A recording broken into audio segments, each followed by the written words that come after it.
Pronti? Pronte? Via, andiamo. Allora, questo. Sia, salute. Salute, un bicchiere di vino rosso. Salute a tutti. Allora, continuiamo. We'll put a little bit of sugar. Just a tiny amount. Just a little sprinkle. Then we proceed with the mandarin zest. 2 or 3 little pieces in each one. Next we'll do the walnuts. Now be generous because the crocette or stuffed grapes in a cross, they are nothing but figs, tangerine zest or mandarin zest, and the walnuts go in each of the 4 halves which we created. That would suffice. We'll cut one more.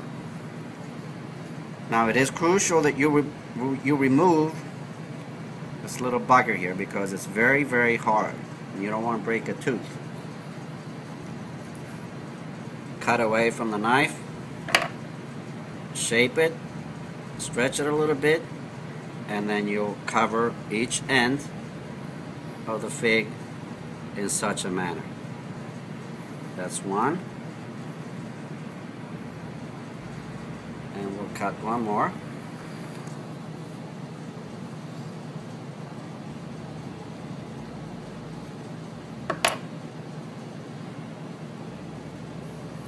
And we'll cover the remaining one.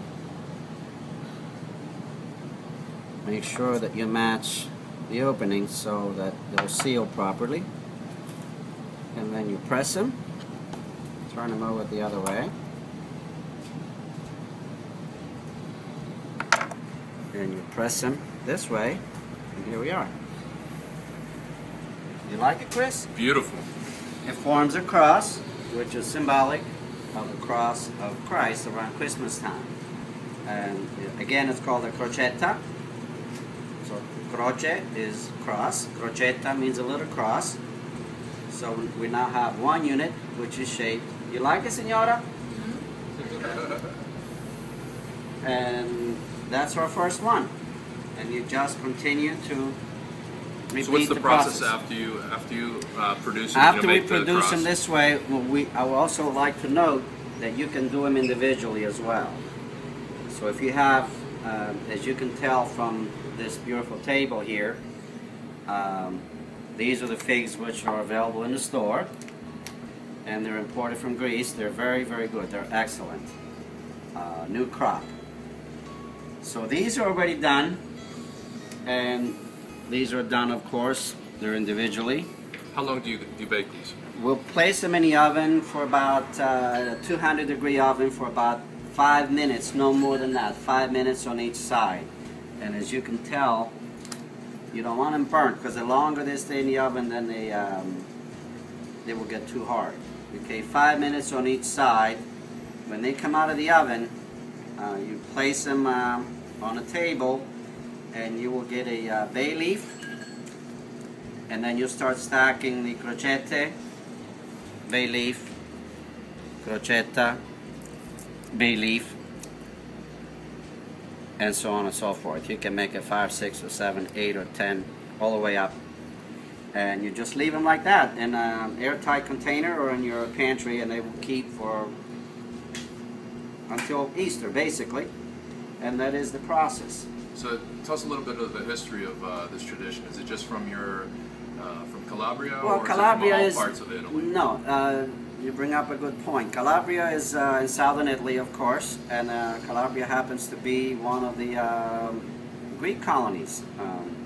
The Greeks were in Calabria well before the Romans were, and it originated and stayed there pretty much. It's the only region where we have the figs. I mean, in other parts of Italy they have figs that they stuff in with different ingredients, almonds, or they dip them in chocolate, or drizzle it with honey.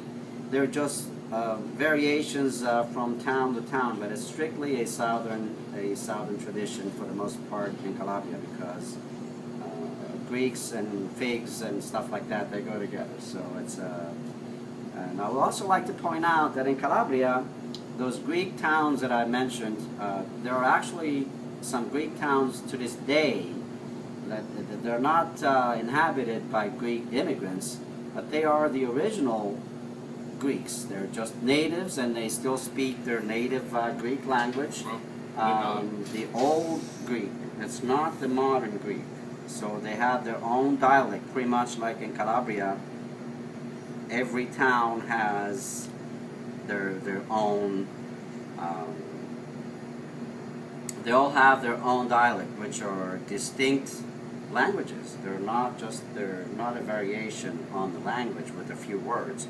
They are distinct, and they're inherent to that particular town. You know, strongly influenced by their whoever the person conquering, you know, the people conquering that town was at that particular time.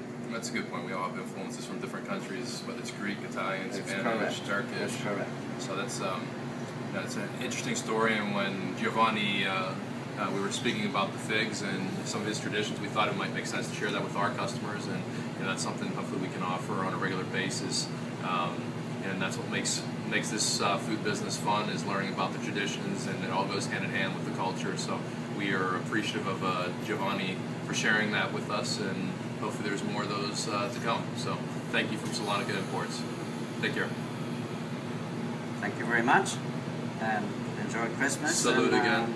Salute once more. See ya in Greek. Ciao. Yamas. Ciao. Ciao.